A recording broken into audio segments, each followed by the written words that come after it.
Hello everyone. जैसा कि आप लोगों ने पहले ही डिस्क्रिप्शन से आप लोगों को पता चल गया होगा कि आज मैं क्या पढ़ाने वाला हूँ।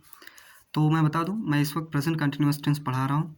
प्रेजेंट इंडेफिनिट टेंस के सारे वीडियोस मैंने पहले अपलोड कर दिए हैं और प्रेजेंट कंटिन्यूअस का सिंपल सेंटेंस भी मैंने पहले ही पढ़ा दिया है। अब इसके प्रेजेंट कंटिन्यूअस टेंस में उसका दूसरा सेंटेंस मतलब निगेटिव सेंटेंस हम पढ़ेंगे, नकारात्मक वाक्य। तो पहले हम लोग देख लेते हैं नकारात्मक वाक्य होता क्या है। जिस वाक्य के बीच में ना या नहीं शब्द आए तो उसे निगेटिव सेंटेंस मतलब नकारात्मक वाक्य कहते हैं। क्या? जिस वाक्य के बीच में ना या नहीं शब्द आए तो उसे निगेटिव सेंटेंस मतलब नकारात्मक वाक्य कहते हैं।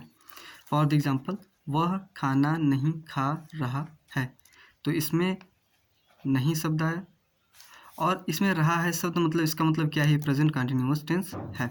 क्यों? क्योंकि देखिए, जिस वाक्य प्रेजेंट कंटिन्यूअस टेंस उसे कहते हैं जिस वाक्य के बीच में रहा है, रही है, रहे हैं इत्यादि शब्द आए तो उसे प्रेजेंट कंटिन्यूअस टेंस कहते हैं। तो यहाँ पे रहा है शब्द है, इससे क्या हो गया, प्रेजेंट कंटिन्यूअस टेंस हो गया। उसके बाद इसके बीच में नहीं शब्द आया, इसके लिए उस किसका निगेटिव हो गया, मतलब ये वाक्य प्रेजेंट कंटिन्यूअस टेंस का निगेटिव वाक्य है। आइए आगे देखते हैं। ऐसे वाक्यों की अंग्रेजी बनाते समय हम हेल्पिंग वर्ब मतलब सहायक क्रिया के बाद नॉट लगाते हैं। हेल्पिंग वर्ब मतलब होता है इज़, एम, आर। क्या? Is, am, are. तो ऐसे वाक्यों की अंग्रेजी बनाते समय हम हेल्पिंग वर्ब के बाद नॉट लगाते हैं। जैसा कि आपको यहाँ पे दिख रहा होगा, मैं रो नहीं रहा हूँ, तो आई, उसके बाद आई के साथ एम लगता है, मैंने पहले बताया है।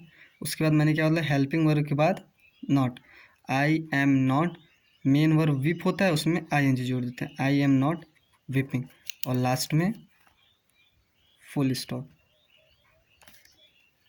आएगा समझ में? लिख लीजिए आप लोग इसे।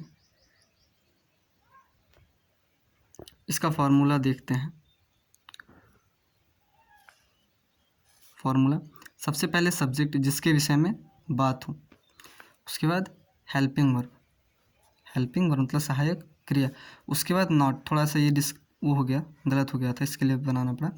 हेल्पिंग वर्ब के बाद नॉट, नॉट के बाद मेन वर्ब जो क्रिया हो रही हो, और plus I N G plus object plus other plus full stop. आप लोग इसे लिख लीजिए फॉर्मूले को। आइए फार्मूला को हल कर, वाक्य को हल करते फार्मूला को देख के। राधा मंदिर में पूजा नहीं कर रही है, तो फार्मूला में सबसे पहले क्या है, सब्जेक्ट। तो किसके विषय में इसमें बात हो रहा है, राधा के विषय में, तो सबसे पहले सब्जेक्ट की जगह पे राधा। उसके बाद फार्मूला में है हेल्पिंग वर्ब, तो राधा के साथ हेल्पिंग वर्ब के लिए क्या लगता है, इज़, तो हमने इज़ लगाया। उसके बाद उसमें है हेल्पिंग वर्ब प्लस नॉट, तो इसके बाद नॉट प्लस मेन वर्ब जो क्रिया हो रही है, तो इसमें सबसे ज़्यादा क्या हो रही है, क्रिया, पूजा हो रही है, तो मेन वर्ब की जगह पे वर्शिप, और वर्शिप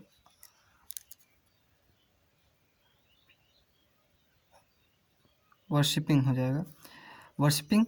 अब कहाँ पे ऑब्जेक्ट, कहाँ पे हो रही है, मंदिर में, तो इन द टेम्पल।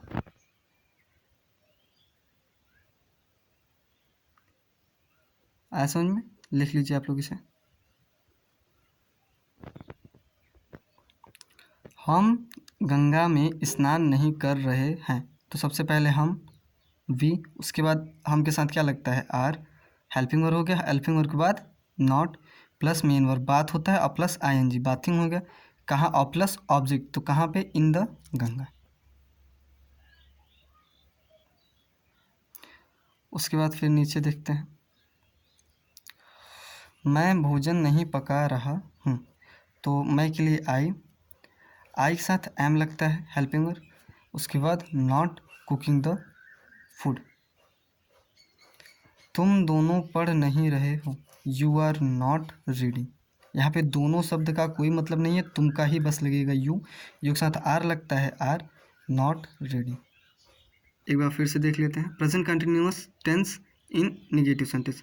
निगेटिव सेंटेंस जिस वाक्य के बीच में ना या नहीं शब्द आए तो उसे निगेटिव सेंटेंस कहते हैं। फॉर एग्जाम्पल, वह खाना नहीं खा रहा है। ऐसे वाक्यों की अंग्रेजी बनाते समय हम हेल्पिंग वर्ब के बाद नॉट लगाते हैं। तो फिर देख लेते हैं इसे। मैं रो नहीं रहा हूँ, आई एम नॉट वीपिंग। देखिए यहाँ पे आई सब्जेक्ट हो गया, एम हेल्पिंग वर्ब हो गया और हेल्पिंग वर्ब के बाद नॉट, उसके बाद मेन वर्ब वीपिंग। इसका फार्मूला देख लेते हैं। Subject plus helping verb plus not plus main verb plus ING plus object plus other. Radha मंदिर में पूजा नहीं कर रही है, तो देख लेते हैं राधा को। Radha is not worshipping in the temple. Radha क्या है? सब्जेक्ट है, इज़ है हेल्पिंग वर्ब के बाद not, worshipping in the temple. हम गंगा में स्नान नहीं कर रहे हैं, we are not bathing in the Ganga. We मतलब सब्जेक्ट, हमारे लिए बात हो रही है, हमारे के साथ वी के साथ आर लगता है, हेल्पिंग वर्ब के बाद not, bathing in the Ganga. और दो है, मैं भोजन नहीं पका रहा हूँ, I am not cooking the food. और लास्ट है, तुम दोनों पढ़ नहीं रहे हो, यू आर नॉट रीडिंग। ठीक है, तो आज का वीडियो यहीं पे समाप्त करता हूँ।